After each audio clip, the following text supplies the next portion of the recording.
So, hello once again, ladies and gentlemen. Finally, both of us, Etienne, Chalon, and I'm Hok Yo, we managed to get in touch again. And as you all know, Etienne had gone on a 1 month tour of Mexico.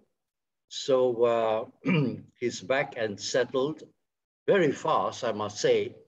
He took me by surprise. We're supposed to leave for 3 weeks, a month. We've been around for 6 months, 6 weeks. Wow. So 4,600 kilometers. 600 or how many thousand kilometers? 4,600 kilometers. Oh, that's a lot of traveling. I want to know one thing, then.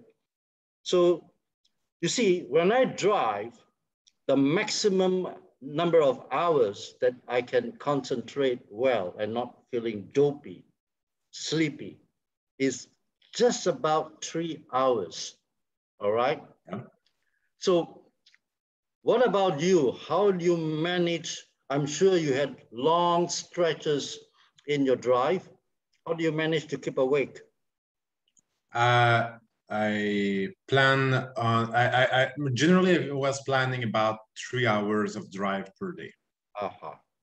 All right. With ideally having stops every 45 minutes, an hour, Yes. sometimes now, an hour and a half, but generally, yeah, it's like we go just about 3 hours per day, except the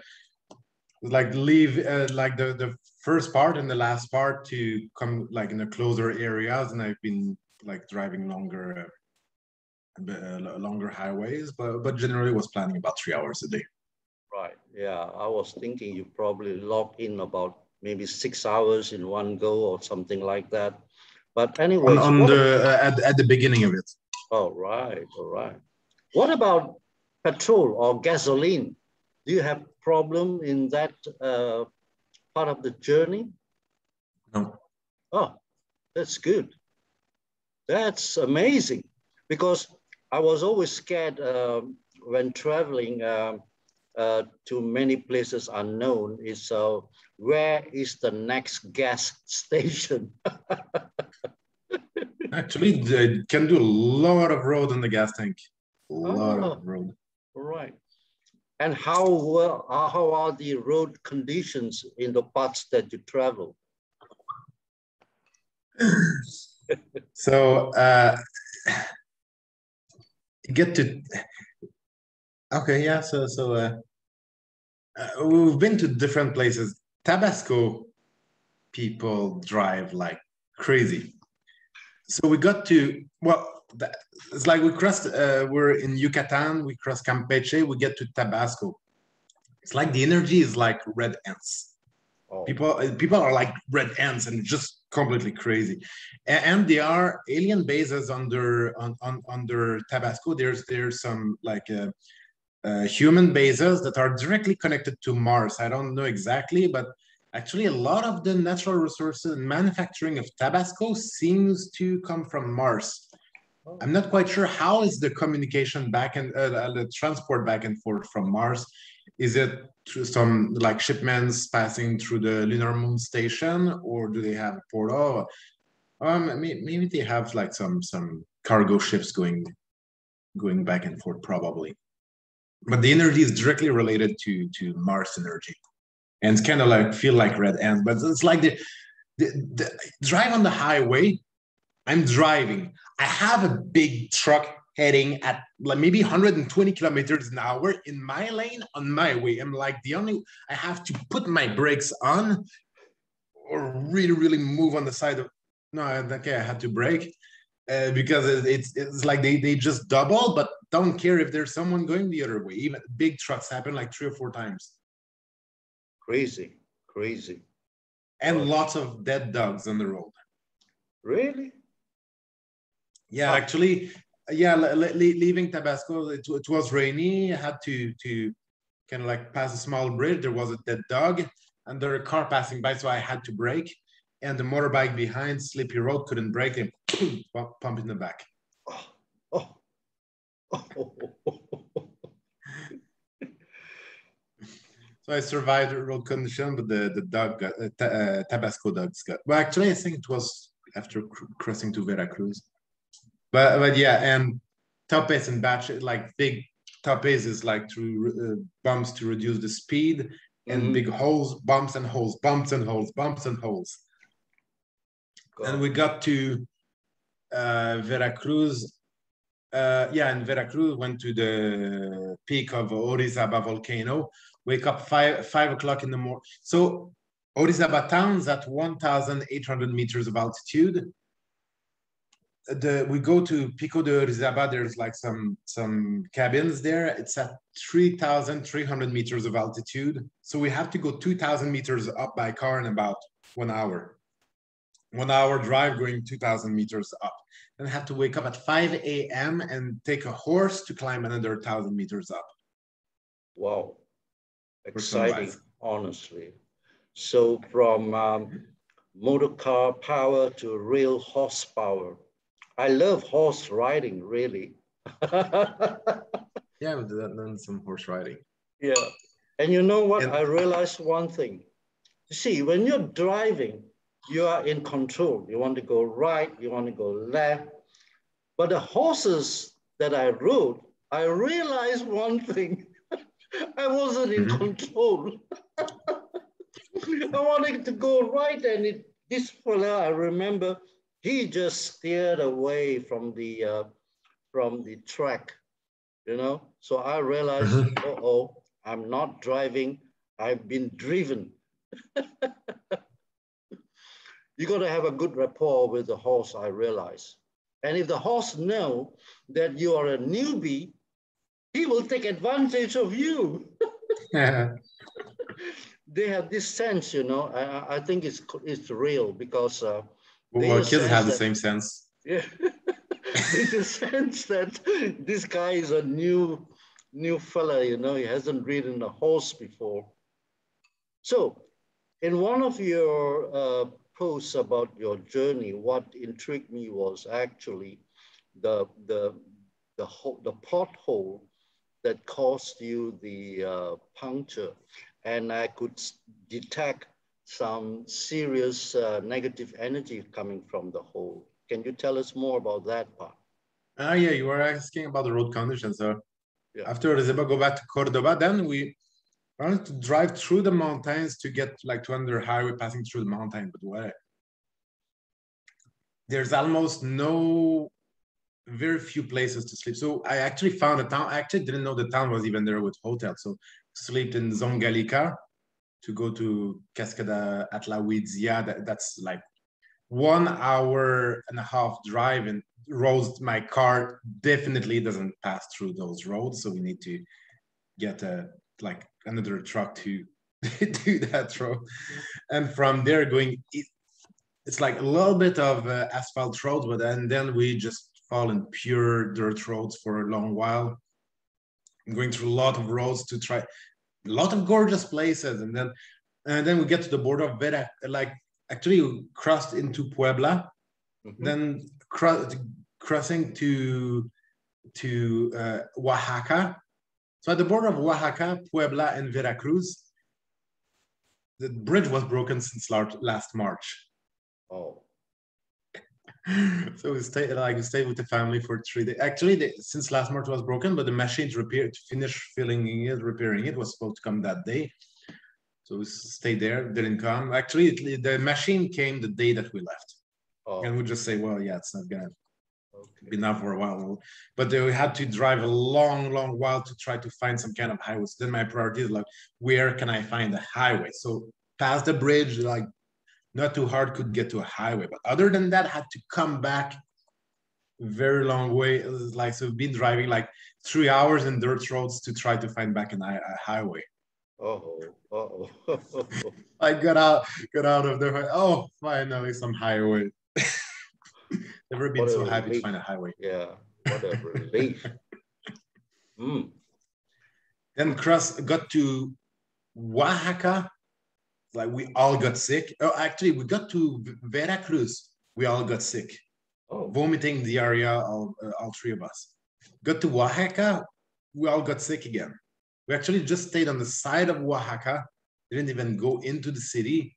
It's like like the energy in downtown Oaxaca is like it's something super, super dark. If we go there, it would just explode, get a lot worse. So we kind of skip the city of Oaxaca.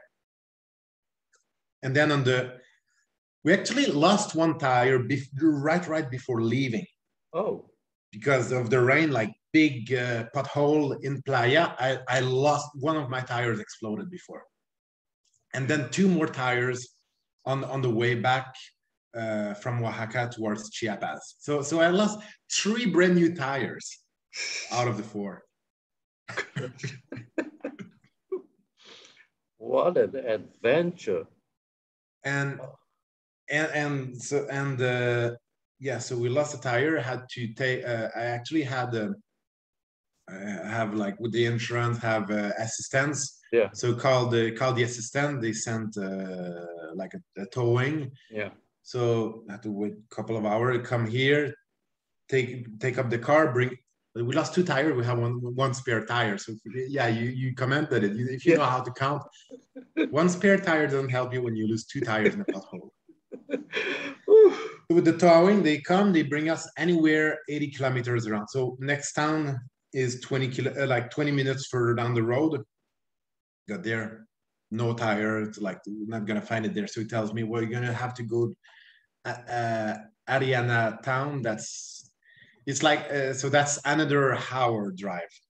Oh. So from the first place it will be 93 kilometers. So I don't think they would have brought us there straight anyway. So got to the town for sleep, then had to do another hour on towing. So everyone was watching us like pulling out the car and the towing and leaving. I have a good time. Yeah, finally I get to rest on the road. Oh. Good view. anyways, you know. So yeah, yeah, as you said, very bad energy in the pothole. It's like yeah, like there was bad portal in the pothole, and so that kind of it's like shifted us into some better like worse timelines. All right. And that was right before going to the Arch of Time. If you saw the pictures I posted. Yeah. The Arc of Time, very, very impressive place. Wow. This is kind of a special place, and those things happen right before getting there. Wow. Arch of Time, 6 hours of walk.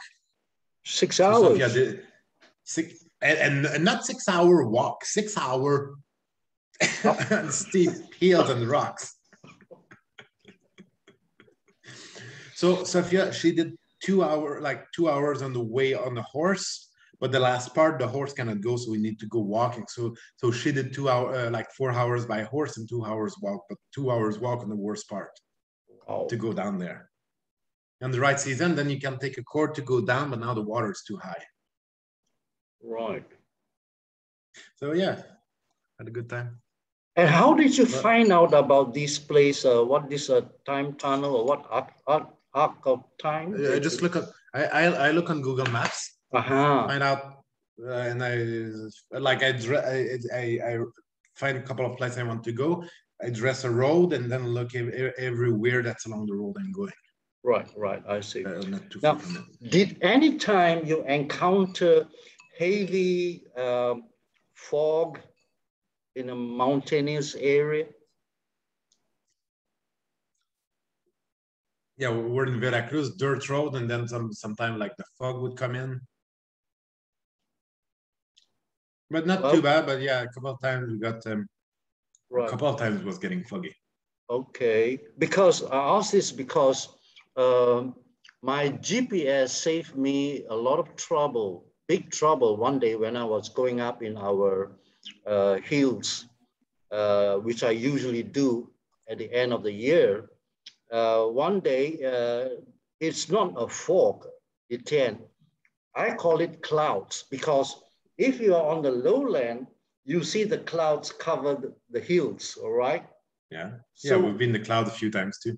Yeah, so at that particular day that we went to the hills, to the highlands, it was early morning, and the cloud or the fog or whatever you want to call it was so thick, I couldn't see beyond my bonnet, the truck bonnet. Couldn't see anything beyond. And we were approaching a branch in the route. So I was only depending on my GPS system to maneuver and turn into the right road. Wow, that really saved me actually twice with the GPS on, honestly, because actually, the GPS it shows the curves ahead of time, so it's quite useful. Yes, but even that, it was scary because it was just pure white, you know, you couldn't see anything. Well, oh, right. Yeah, but the GPS, I wouldn't have gotten anywhere without the GPS, especially when I was like at the broken bridge and then having to come back through a lot of dirt roads to try to find a highway. Without the GPS, I wouldn't get anywhere. Forget getting out of there without a GPS.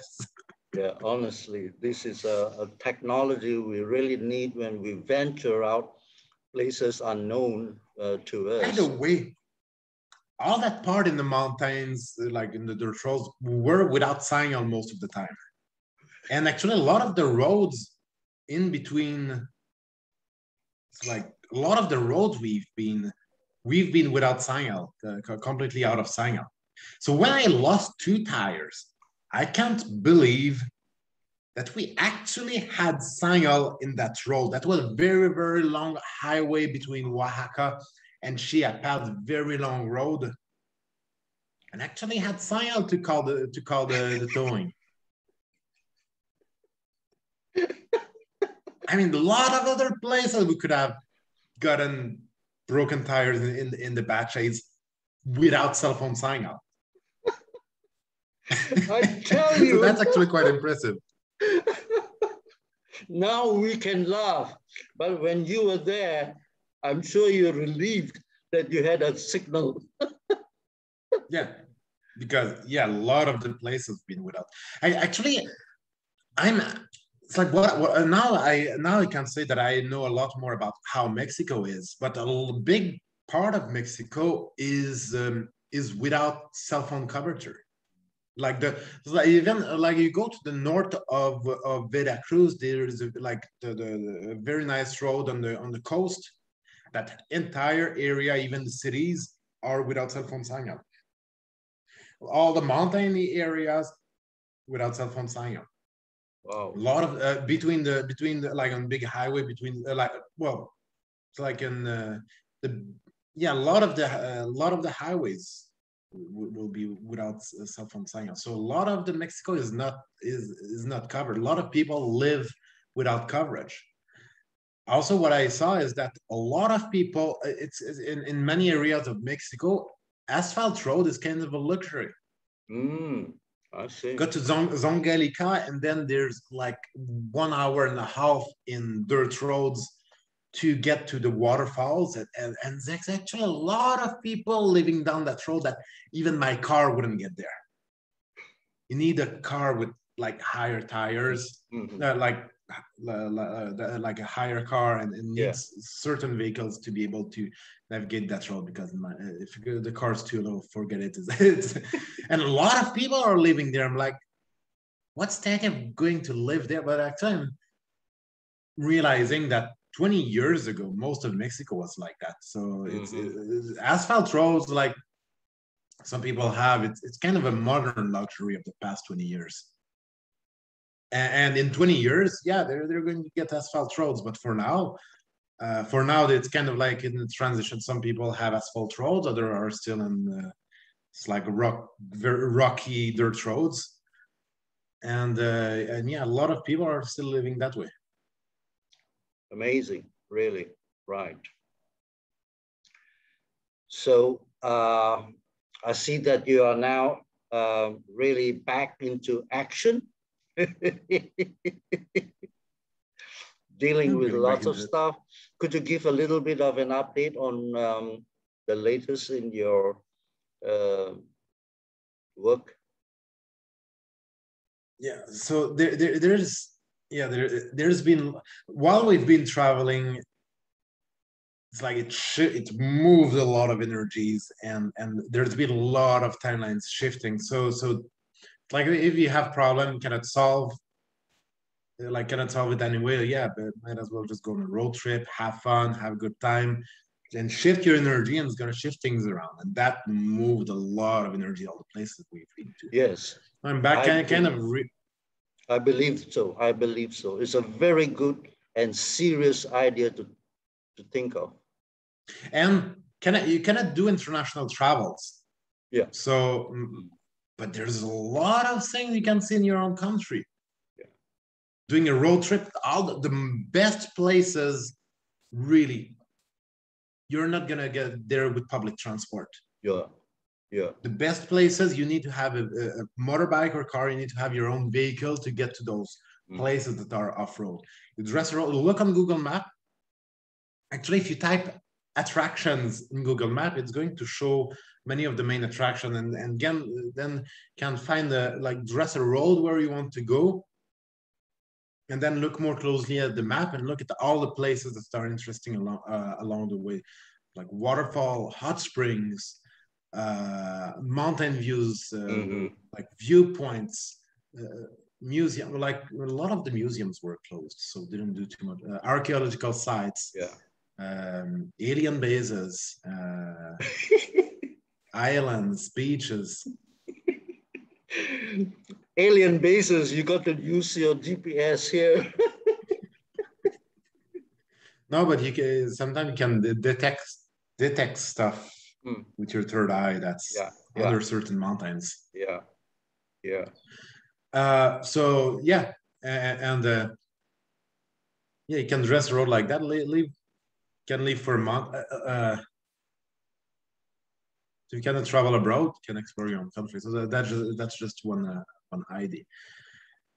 Now, in terms of updates, it's kind of like the whole. Where should we start? Where should we start? Yeah, that's a very good question. Something more. It's like I'll just say this. Yeah. Things are about to get really, really ugly, and it's like with the majority of people getting vaccinated. A lot of people are already dead. It's like if you look at the official numbers of people dead or sick, it's actually really, really high. And I expect the real wave of death to start happening from just very few weeks from now. It's going to start getting ugly, and especially November. So we're just about to enter that phase. How that's really going to unfold, I don't know exactly. Can we save some people? I don't know exactly how that's going to unfold, but we're entering into that. Now, for many, many years, I've said that the number one problem that we face is the lack of spiritual leadership. People wouldn't listen. Now the door of opportunity that is like 2015, we defeated the Dracos. It left a big power vacuum, but now the window is closed. So now there's going to be a lot of death, and so we'll need spiritual leadership. Then it will be about guiding the people who survive into new reality, into new paradigm. But unfortunately, the window of opportunity that we had is over. So if people think that it's like the dark forces or the cabal is just going to get defeated and then can all enjoy a new world, and no opportunities, dark forces are going to step in and fill the power vacuum, that's not going to happen. Whenever there's a power vacuum, there's some groups that will try to fill that power vacuum every single time. That's a law of nature. Well, Etienne, I have a point. Yeah, sorry. I have a point of view about spiritual leaders. The answer I get just now is that many of the awakened ones, whether you call them light workers or not, you know, let's call these people the awakened ones.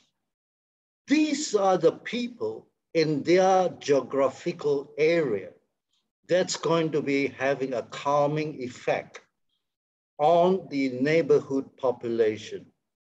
All right. I don't think there's going to be a world spiritual leader in that sense. It's all these small communities where you are, where I am, you know, where others are, the awakened ones. We are here to stabilize and to calm and to convey the truth of the matter. I think that's all our role, as I can see, in the very near future. Yeah. What's it? And reality gets created through what we energetically create from within ourselves. It's like we live in a holographic universe. So the data, like the data that we have inside of us is what we create as a reality. So yeah, as a spiritual leader, you need to proactively create a new reality. And we need many of us in different parts of the world to create a different reality.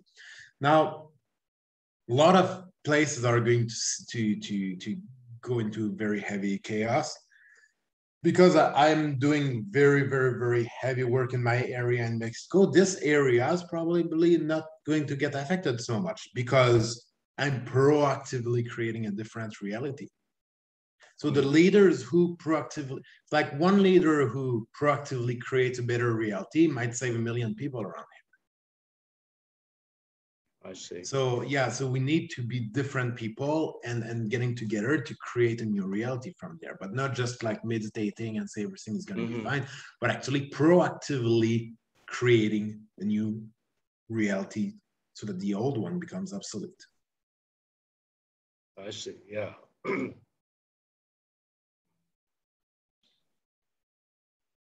And as far as the post-vaccination people, actually, I'm beginning to get more and more cases of those people with complications coming to see me for healing. And then they are all now in the phase of facing their complications because of the various forms of vaccines. And that's interesting because you're a doctor, so you're directly seeing all of that, and you're going to see it directly as it unfolds. That's one source. The other source is they come for healing and not for. But yeah, I'm seeing on both ends because those who know me as a healer, they are coming up. And those who don't know me, when they come to see a doctor, a physician, and that's where I'm also dealing it, but I'm shifting it a little bit into the healing kind, you know, you've got to deal it both ways. But by the way,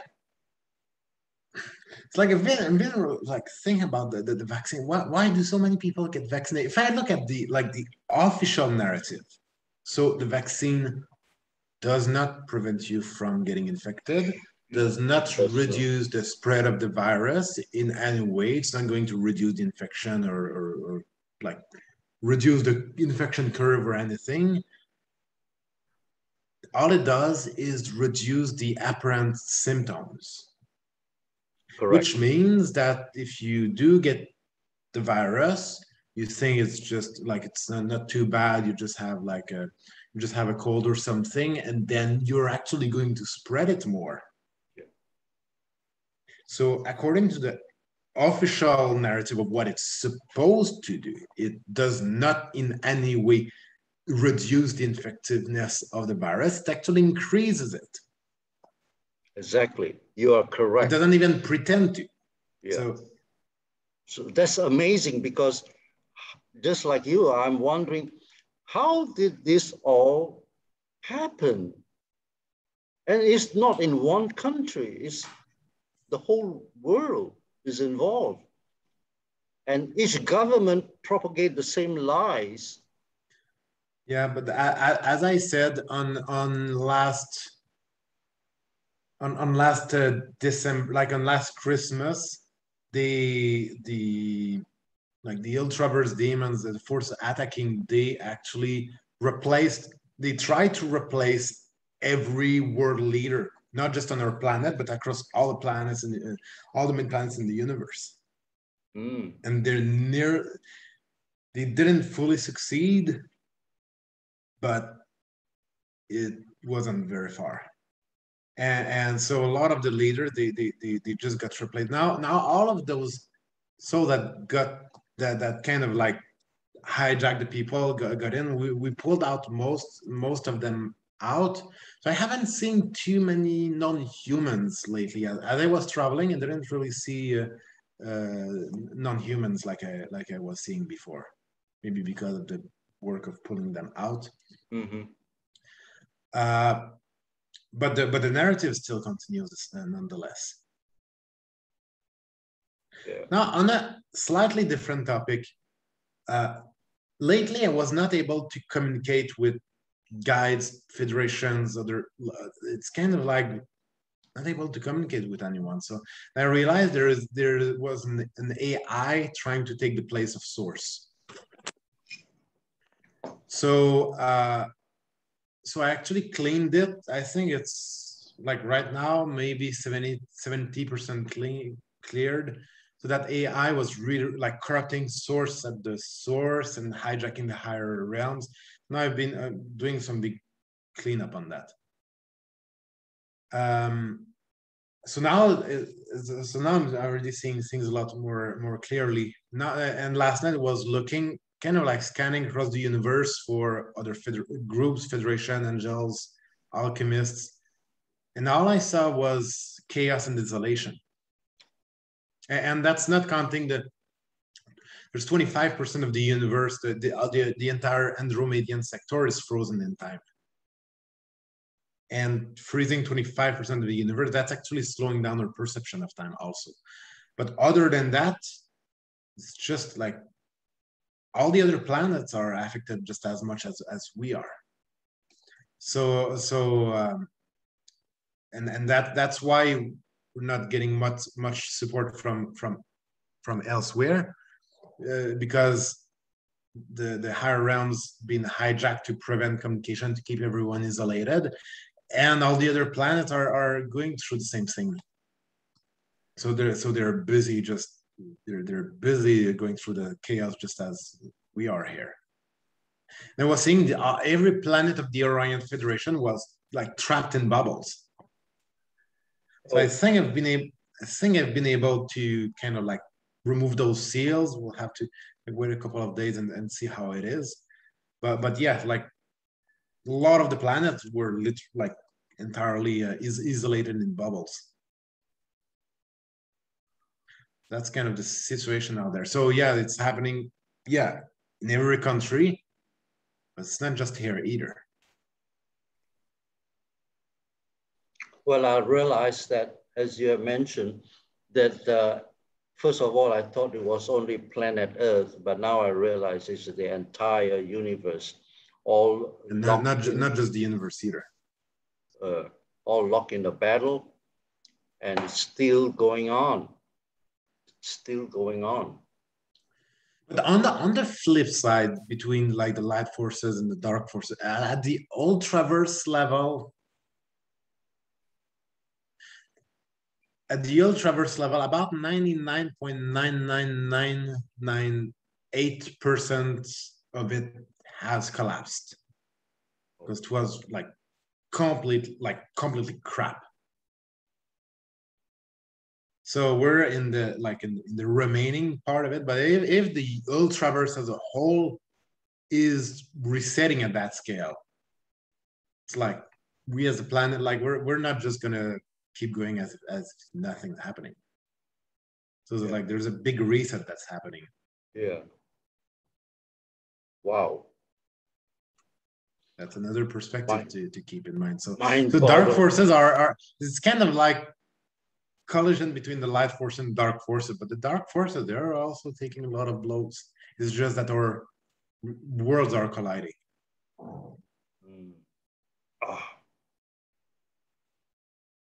Well, sometimes we need to laugh a lot. You know, get the tension away, you know, and yeah, so important to keep our physical health in tip-top condition, our mental health, and so on. So, well then, the other thing is what's amazing, Etienne, is that in your most recent upload of the video, you had objects being removed from your body. Yeah, that was weird.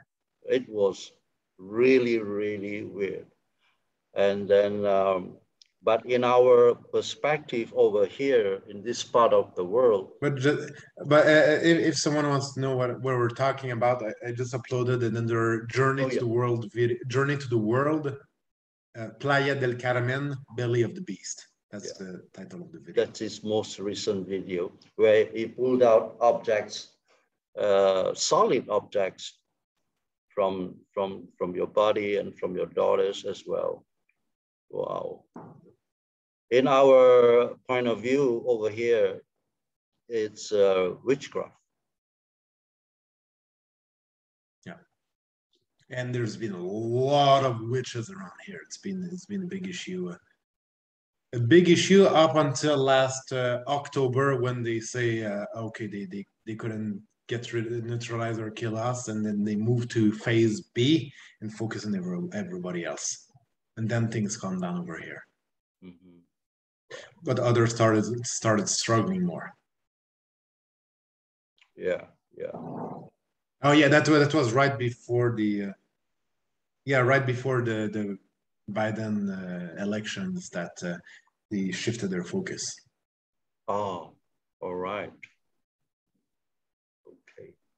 But yes, a lot of witches. We've been seeing a lot of witches here.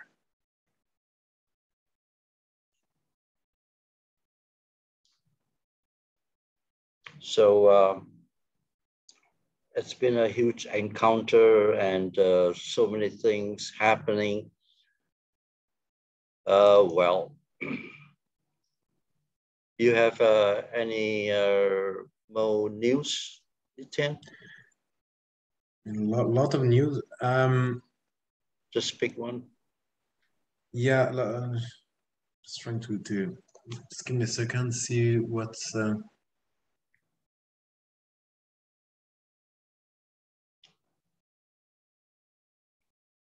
Kind of my mind is blank right now. It's okay.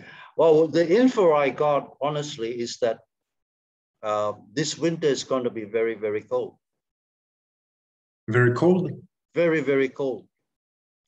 And the reason that was given is actually because lots of stuff is going on in planet Mars, another huge battle there.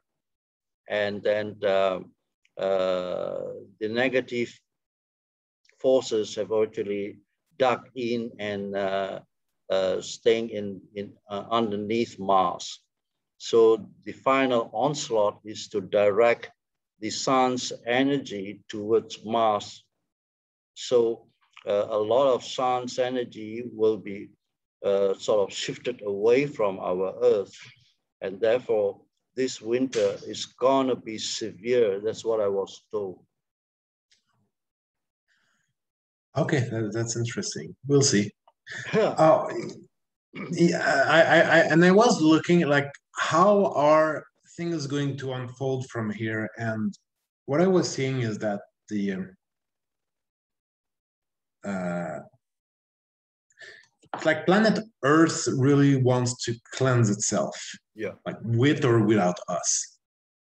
And it's given us a lot of warning signs and been giving a lot of chances during many years dragging over. But now it's kind of like enough is enough.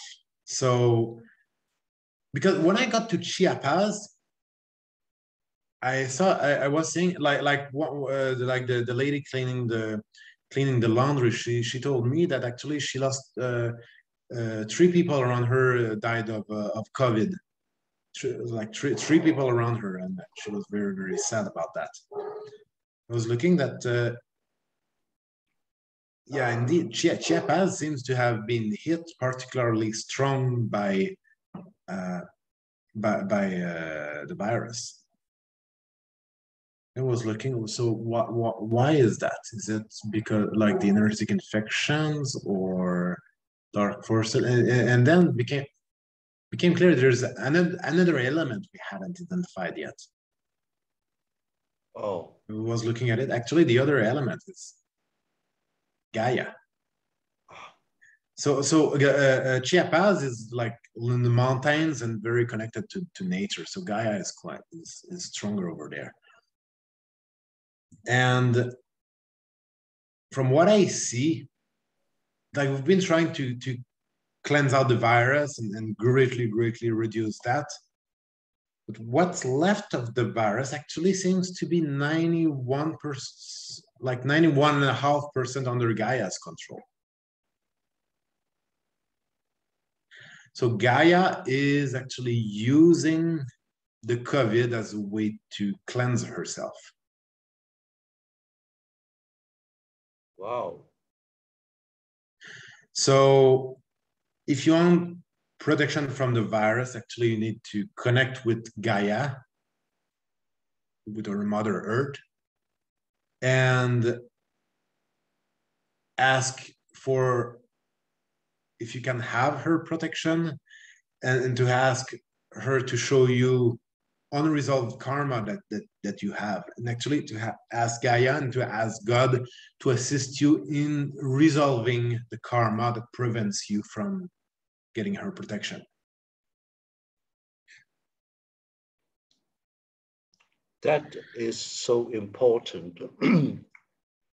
It's it's never been told before, Etienne. So thank you very much for telling us this, as far as I know. So if we keep that perspective in mind, and then before I was saying that we lose about 33, like about 1/3 of the population in 20 years, but now we're already at that like third of the population lost. So how is it really going to be? And now what I'm seeing, and I still have to check. Sometimes they're like hijacking, distortion, trying, like sometimes the vision is coming from elsewhere. So everything that I see, I still take it with a grain of salt and always look for distortion. But now what I'm seeing is that they was asking when will be the lowest population on Earth, and I'm measuring in about 46 years. And what would be the population on Earth? What I'm measuring is about 12% of the population left. So in 46 years would be the lowest population count. And 50 or 52 years from now would kind of like be like the establishment of the new constitution. Kind of like the US Constitution. That will be the foundation of the new world. Well, what I think, Etienne, is that it's going to be faster than what you have mentioned. I mean, that is my personal feeling and little investigations that I do. It may shock everybody, but I'm talking about in terms of 2022, as early as next year, there's going to be a huge shift. All of a sudden, nobody see it coming. I can't confirm it, and I couldn't put a percentage into it, but that is the feeling I have. It could be well, earlier. There is going to be big shifts, like there are big shifts all the time. It's going to keep happening for sure. Yeah. But still the process, there's a very long road to go still. Okay, all right. We're still waiting for there's a big like a big Californian earthquake that's coming in big earthquake California coming maybe like now it's what 2 years from now maybe. And there's going to be a lot of natural disasters. Oh, there's a prophecy that I found that was written in 1944. Just let me find that. Yeah. Should I read all of the prophecy? That could be interesting. Yeah, carry on. Yeah. What you can read. Yeah. Okay, so Bain Sa Duno's 1944 prophecy of ascension and a golden age. So I mean, there's been a lot of prophecy, but yeah, I'm just gonna read as it is, and then just like look compared to everything that's happening now. So the prophecy of Peter Dunov, or Bain Sa Duno, regarding the end of our civilization and the beginning of the golden age on Earth. To find it, I just searched prophecy 1944, and I found it pretty easily. Some say that. Okay, so there's just the answer. So during the passage of time, the consciousness of man traversed a very long period of obscurity. This phase, which the Hindus call Kali Yuga, is on the verge of ending. We find ourselves today at the frontier between two epochs, that of Kali Yuga and that of the new era that we are entering. Gradual improvement is already occurring in the thoughts, sentiments, and acts of humans, but everybody will soon be subjugated to divine fire. It will purify and prepare them in regards to the new era.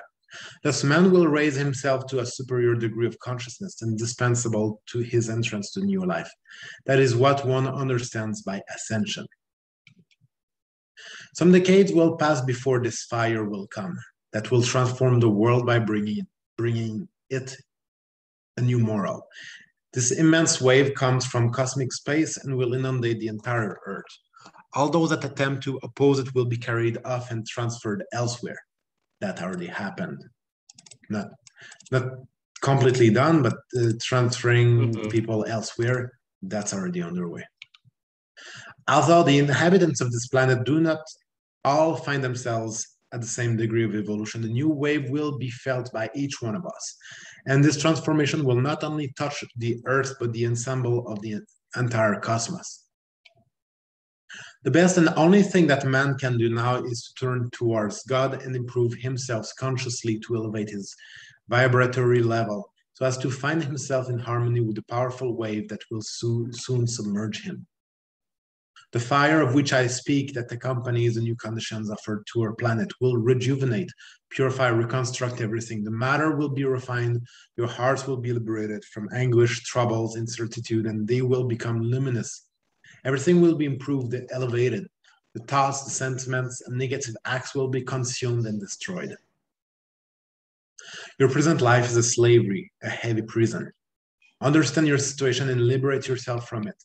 I tell you this, exit from your prison.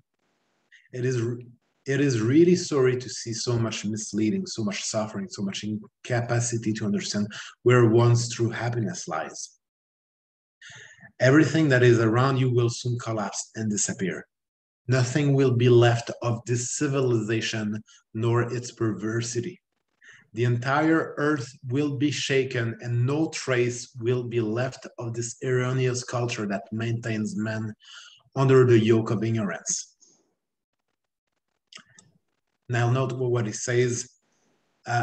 Nothing will be left of this civilization. So what kind of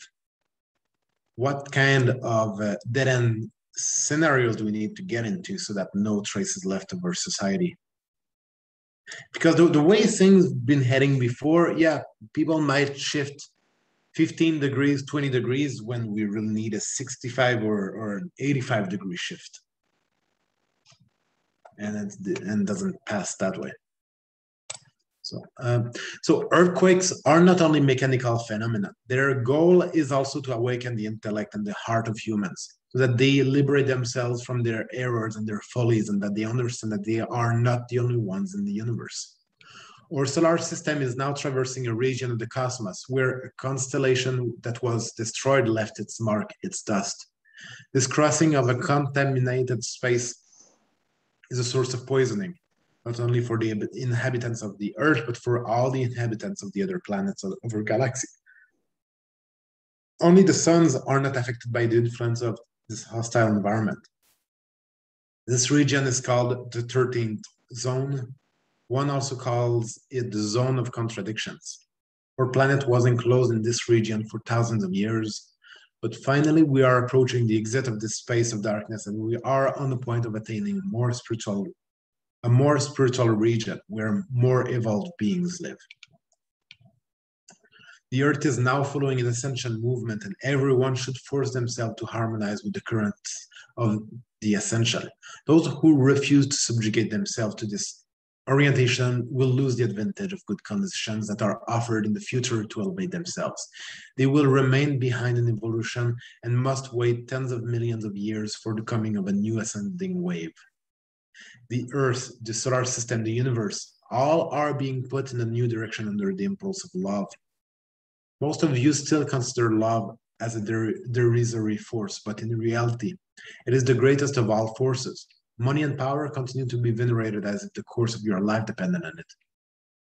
In the future, all will be subjugated to love, and all will serve it, but it is through suffering and difficulties that the consciousness of man will be awakened. The terrible predictions of the prophet Daniel written in the Bible relate to the epoch that is opening.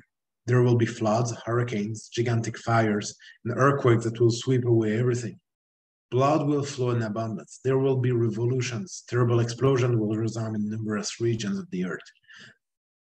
There is earth, water will come, and there is water, earth will come. God is love, yet we are dealing here with a chastisement, a reply by nature against the crimes perpetrated by man since the night of time against his mother, the earth. After these sufferings, those that will be saved, the elite, will know the golden age, harmony, and unlimited beauty. Thus keep your peace and your faith when the time comes for suffering and terror, because it is written that not a hair will fall from the head of the just. Repeat that phrase. It is written that not a hair will fall from the head of the just. Don't be discouraged. Simply follow your work of personal perfection. You have no idea of the grandiose future that awaits you. A new earth will soon see in a few decades, the work will be less exacting, and each one will have the time to consecrate spiritual, intellectual, and artistic activities. The question of rapport between man and woman will be finally resolved in harmony, each one having the possibility of following their aspirations. The relation of couples will be founded on reciprocal respect and esteem. Humans will voyage through the different lines of space and break through intergalactic space. They will study their functioning and will rapidly be able to know the divine world, to fusion with the head of the universe. The new era is that of the sixth race. Your predestination is to prepare yourself for it, to welcome it and to live it. The sixth race will build itself around the idea of fraternity. There will be no more conflict of personal interest. The single aspiration of each one will be to conform himself to the law of love. Sixth race will be that of love. A new continent will be formed for it. It will emerge from the Pacific so that the Most High can finally establish his place on this planet. The founders of this new civilization, and call them brothers of humanity, were also children of love. They will be unshakable for the good, and they will represent a new type of men. Men will form a family as a large body, and each people will represent an organ in this body. The new race, love, will manifest in such a perfect manner that today's men can only have a very vague idea.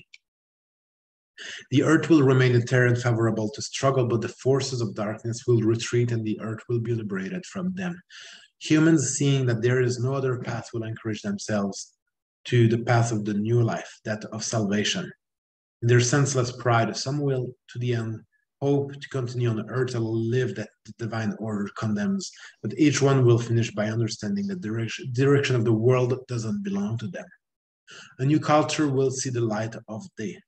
It will rest on three principal foundations: the elevation of women, the elevation of the meek and humble, and the protection of the rights of man. The light, the good, and justice will triumph. It is a question of time. The religions should be purified. Each contains a particle of the teaching of the Master of Light, but obscured by the incessant supply of human deviations. All the believers will have to unite and put themselves in agreement with one principle, that of placing love as the base of all belief, whatever it may be. Love and fraternity, that is the common base. The earth will soon be swept by extraordinary rapid wave of cosmic electricity. A few decades from now, beings who are bad and lead others astray will not be able to support their intensity.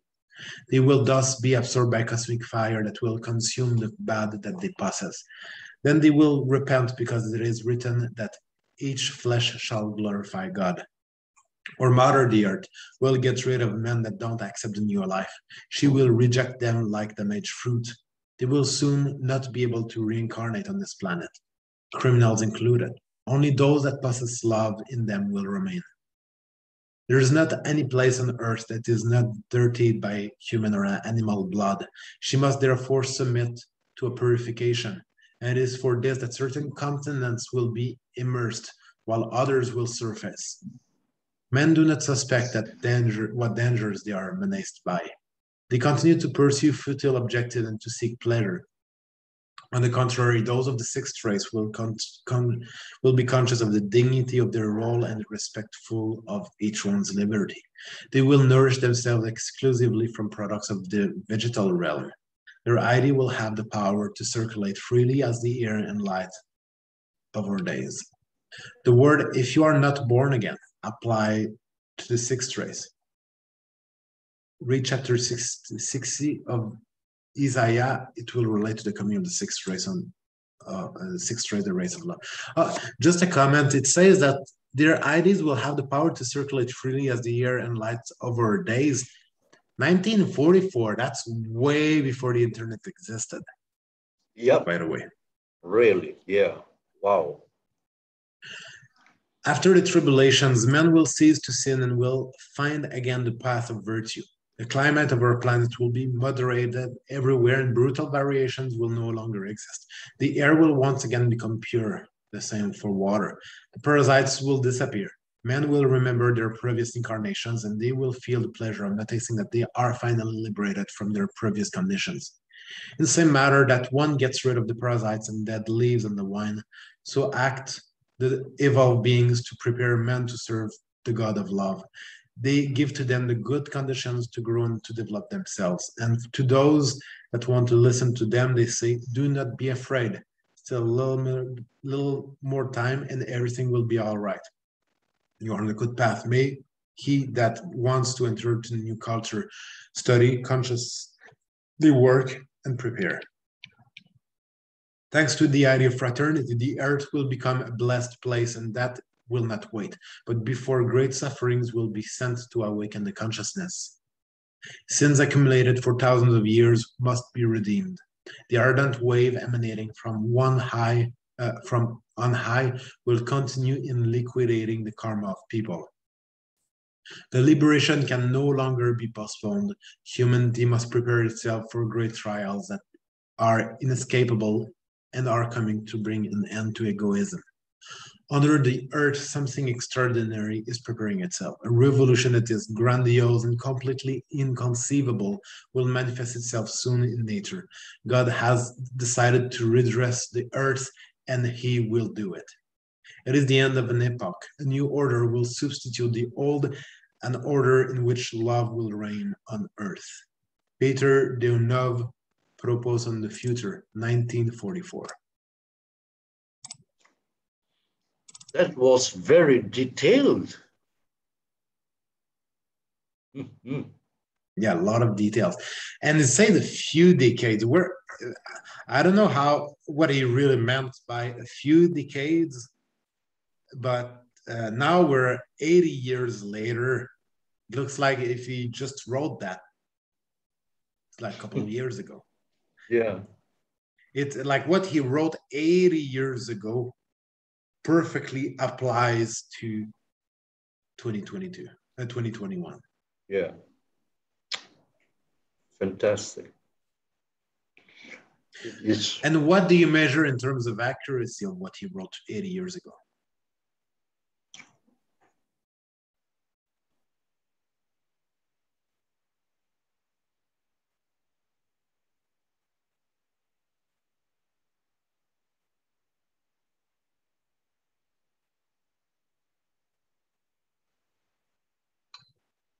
.5% accuracy. Yeah, I get exactly the same. 92.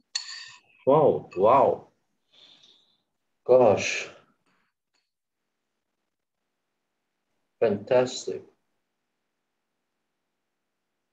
Yeah, I'm quite, 92%, 80 years in advance. I'm quite impressed by that. Yeah, it's very, very impressive, of course. And the details is really, too detailed.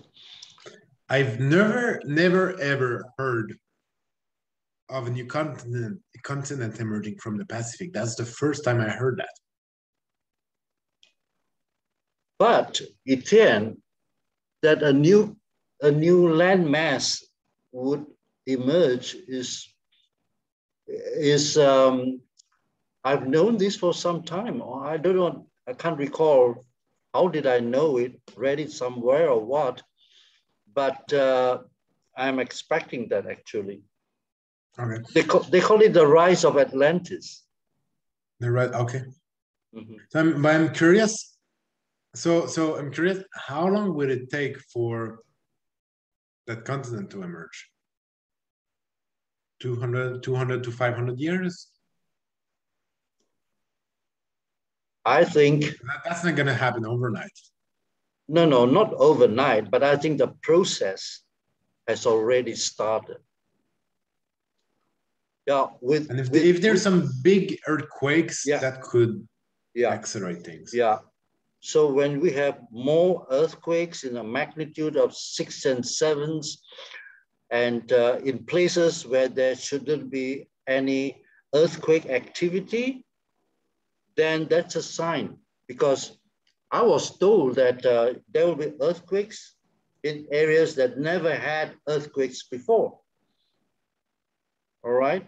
And there will be floods. If I'm looking at the bottom of the Pacific, I'm already seeing some landmass that is like it's 3 or 4 kilometers higher than it used to be. Oh, okay. Wow. Anyways. And then the other question, which landmasses are going to go underwater? And which ones are going to rise? Because like in Playa del Carmen, is it going to go down water, or is it going to rise and then it's going to be away from the beach? Oh, that's too mind-boggling for me to look into. Yeah, it's like in 200 years, people, well, why is it called Playa del Carmen? Wow, because that place used to be close to the beach. Oh, really? Is it? No, it's like in Chiapas, that whole area. Chiapas, it's like 2,000 plus meters in the mountains. That whole area was underwater. That's why it's so fertile. Right. The whole place was underwater. Now it's 2005, 3,000 meters up. Oh. So I think it's about time to end our conversation after such a long time. And Etienne, thank you so much. The prophecy told everything, and I don't have anything else to say. Well, we'll look into it and see how it goes, but 92% accuracy is mind-boggling. But I always believe prayers and connection to God and the peace within is going to help us a lot. So that is why I have taught meditation to a small group, whereby to have peace within you, it means a lot. It also helps in healing. It helps in calming you down. And then to have this feeling of peace where the outside is so chaotic, so that your mind can think better and you can react better, you know. So this is what I've been teaching to a few people of mine, folks of mine. The trick is to have peace within your heart. Okay, Etienne. For me, the focus is, well, there's a need to cleanse out the higher dimensions, and the AI structures in the higher dimensions. We need to remove those. Yeah. And then need to get more planets back on their feet. Need to get the federations back on their feet. That's the other focus. Like, it's not just focusing locally. We need more support across the universe from the different planets. So, and we need to reestablish communication between planets and between the various guardians. That's kind of going to be the focus. Yep, agree. So while you look into the skies, I will tell the people down here, have peace within. That's an easier work than what you do. So thank you very much, Etienne, for your time. And now we're about to enter, like things are about to get really ugly. Yeah. Everything going on, and I don't think it's going to come as a surprise to anyone. So if you've got some grieving to do, can do it ahead of time, so you don't get affected so much when it actually hits. Yeah. But in the middle of all that chaos, what's your role in that? Then it might have, considering that Gaia is going through a cleansing, and why is God allowing this to happen? Might have to reconsider everything and just connect with him and ask the prayer, God, please show me my life purpose, and I will forever be your humble servant. Yes. Because what your purpose has been so far might not be what God needs of you moving forward. So it's good to stop and reassess and ask God to bring you some guidance and to listen and act. Beautiful. Thank you for that advice, Etienne. So till we meet again. A bientôt. All right. All right. Let's all right. Let's talk later. Right. Bye. Bye.